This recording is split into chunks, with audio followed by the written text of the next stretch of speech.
Hello दोस्तों, आपका स्वागत है इंजीनियर्स वर्ल्ड क्लब में। आज हम बात करने वाले हैं एनबीएफसी सेक्टर के सबसे पुराने नामों में से एक मुथूट फाइनेंस के क्वार्टर वन के रिजल्ट्स को लेकर के। चलिए देखते हैं कैसे रहे इनके क्वार्टर वन के रिजल्ट।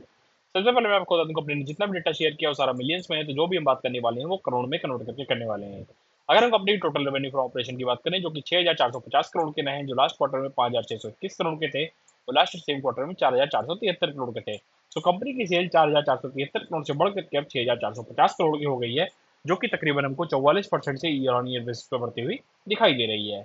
अगर हम कंपनी के खर्चों की बात करें, तो कंपनी ने 3,830 करोड़ के खर्चे रिपोर्ट करे हैं, जो लास्ट क्वार्टर में 3,720 करोड़ के थे और लास्ट सेम क्वार्टर में 2,846 करोड़ के थे। तो कंपनी के खर्चे 2,846 करोड़ से बढ़कर के अब 3,830 करोड़ के हो गए हैं ईयर ऑन ईयर बेसिस पे। जिसका मेन कारण है वो जो फाइनेंस कॉस्ट है, जो कि 1,594 करोड़ से बढ़कर के अब 2,354 करोड़ की होती हुई ईयर ऑन ईयर बेसिस पे दिखाई दे रही है। अगर हम कंपनी के प्रॉफिट फॉर द पीरियड की बात करें, जो कि 1,974 करोड़ का रहा है, जो लास्ट क्वार्टर में 1,443 करोड़ का था और लास्ट सेम क्वार्टर में 1,195 करोड़ का था। तो कंपनी का प्रॉफिट 1,195 करोड़ से बढ़कर के 1,974 करोड़ का हो गया है ईयर ऑन ईयर बेसिस पे, जो कि तकरीबन हमको 70% से ईयर ऑन ईयर बेसिस में बढ़ता हुआ दिखाई दे रहा है। अगर हम कंपनी के ईपीएस की बात करें, तो कंपनी ने जो ईपीएस डिक्लेयर किया है वो 50 रुपये 22 पैसे का किया है, जो लास्ट क्वार्टर में 36 रुपये 81 पैसे का था और लास्ट सेम क्वार्टर में 28 रुपये 99 पैसे का था।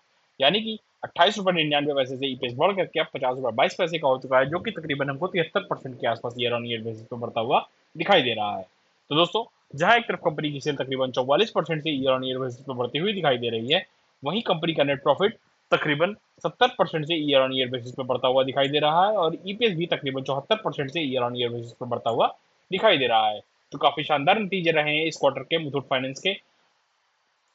अगर हम दोस्तों मुथूट फाइनेंस का पीयर कंपैरिजन करें, तो पीयर में हमको बजाज फाइनेंस नजर आता है, Cholamandalam investment and finance company नजर आती है और श्रीराम फाइनेंस नजर आता है। जिसके कारण साथ अगर हम इनका कंपैरिजन करें, तो अगर हम इसे पी के मामले में कंपेयर करें, तो इंडस्ट्री का पी जहां 21.91 का है, वहीं मुथूट फाइनेंस का पी सिर्फ 18.21 का है और श्रीराम फाइनेंस का पी 13.63 का है, जबकि चोलामंडलम का 27.61 का है और बजाज फाइनेंस का 30.72 का है। तो पी के मामले में हमको ये सस्ती नजर आ रही है बाकी की कंपनी से, लाइक बजाज फाइनेंस और चोलामंडलम के कंपैरिजन में। अगर हम क्वार्टरली प्रॉफिट की बात करें, तो क्वार्टरली प्रॉफिट भी इनका 70% का नजर आ रहा है इस क्वार्टर का, जबकि बाकी की कंपनीज का जैसे बजाज फाइनेंस का सिर्फ 20% का है और चोलामंडलम का भी सिर्फ 20% का है, जबकि श्रीराम फाइनेंस का सिर्फ 9% का है। वहीं मुथूट फाइनेंस का तकरीबन 70% का प्रॉफिट इस क्वार्टर में रिपोर्ट किया है। अगर हम क्वार्टरली सेल्स की बात करें, तो जहां मुथूट फाइनेंस की सेल 44% की रही है लास्ट क्वार्टर की, वहीं बाकी की श्रीराम फाइनेंस की सेल जो है वो 20% की रही है, सोलह मंडलम की 25% की रही है और बजाज फाइनेंस की 21% की रही है। तो सेल्स के मामले में भी हमको मुथूट फाइनेंस काफी बेहतर नजर आ रहा है बाकी की पीयर कंपनी से। अगर हम आरओसीई की बात करें, तो आरओसीई भी मुथूट फाइनेंस का 13.19% का है, जबकि बाकी कंपनीज का बजाज फाइनेंस का 11.35% का है, चोलामंडलम का 10.34% का है और श्रीराम फाइनेंस का 10.95% का है। तो आरओसी के मामले में भी मुथूट फाइनेंस बाकी की कंपनी से बेहतर दिखाई दे रही है। अगर हम आरओए देखें, तो आरओए भी 4.67% का है, जबकि बाकी कंपनीज का बजाज फाइनेंस का 4% का है, चोलामंडलम का 2.38 का है और श्रीराम का 3.04 का है। तो आरओए भी हमारा मुथूट फाइनेंस का काफी अच्छा है बाकी की पीयर से। अगर हम आरओई देखें, तो आरओई भी 19.58% का है, जबकि श्रीराम का सिर्फ 15.57 का है और चोलामंडलम और बजाज फाइनेंस का 19 का ही है। तो आरओई के मामले में बाकी की कंपनीज को टक्कर देती हुई नजर आ रही है। अगर हम 3 साल की सेल्स देखें, तो 3 साल की सेल्स हालांकि बाकी की पीयर कंपनी से, जहां बजाज फाइनेंस की 30% की है, चोलामंडलम की 36 की है, श्रीराम की 31 की है, वहीं इनकी सिर्फ 18% की ही दिखाई दे रही है। 3 साल की सेल्स के मामले में मुथूट फाइनेंस थोड़ी पिछड़ती हुई जरूर दिखाई दे रही है।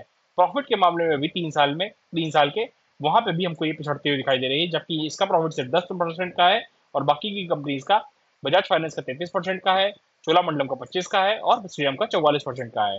तो लास्ट के 3 साल में प्रॉफिट और सेल्स के मामले में मुथूट फाइनेंस हमको पिछड़ती हुई जरूर दिखाई दे रही है। अगर हम ऑपरेटिंग प्रॉफिट मार्जिन की बात करें, तो ऑपरेटिंग प्रॉफिट मार्जिन इनका 74% का है, जहां बजाज फाइनेंस का सिर्फ 68% का है, चोलामंडलम का 69% का है और श्रीराम फाइनेंस का 72% का है। तो मुथूट फाइनेंस का वही 74% का दिखाई दे रहा है। तो अगर हम दोस्तों ओवरऑल कंपैरिजन की बात करें, तो ऑपरेटिंग प्रॉफिट मार्जिन के मामले में मुथूट फाइनेंस हमको बाकी कंपनी से अच्छी दिखाई दे रही है। अगर हम सेल्स लास्ट की 3 इयर्स की सेल्स में वाले वहां हमारी मुथूट फाइनेंस पिछड़ती हुई दिखाई दे रही है और प्रॉफिट में भी लास्ट के 3 ईयर में पिछड़ती हुई दिखाई दे रही है। जबकि आरओई में सब तीनों के आरओई में बाकी कंपनीज के बराबर दिखाई दे रही है। आरओए में सबसे अच्छी दिखाई दे रही है बजाज फाइनेंस, चोलामंडलम और श्रीराम फाइनेंस में। मुथूट फाइनेंस अगर आरओसी की बात करें तो वहां भी तीनों से बेहतर दिखाई दे रही है, बजाज, चोला और श्रीराम से। अगर हम क्वार्टरली रिजल्ट की बात करें तो क्वार्टरली प्रॉफिट और सेल्स में भी बाकी की तीनों कंपनी से हमको बेहतर दिखाई दे रही है और पीई में भी हमको बाकी की कंपनी से सस्ती दिखाई दे रही है। तो काफी अच्छा कंपैरिजन करने के बाद इनका मुथूट फाइनेंस हमको बजाज फाइनेंस और चोलामंडलम से काफी बेहतर ही दिखाई दे रही है और श्रीराम फाइनेंस से भी। तो आपको ये कंपैरिजन कैसा लगा हमें कमेंट्स में जरूर बताएं। ये वीडियो सिर्फ एजुकेशन पर्पज के लिए है, इसमें हम किसी भी स्टॉक इन्वेस्टमेंट की सलाह नहीं देते हैं। अगर आपको ये वीडियो अच्छा लगे तो लाइक शेयर और सब्सक्राइब करना ना भूलें। मिलते हैं दोस्तों अगले वीडियो में किसी और कंपनी की क्वार्टर के साथ। तब तक के लिए हैप्पी इन्वेस्टिंग।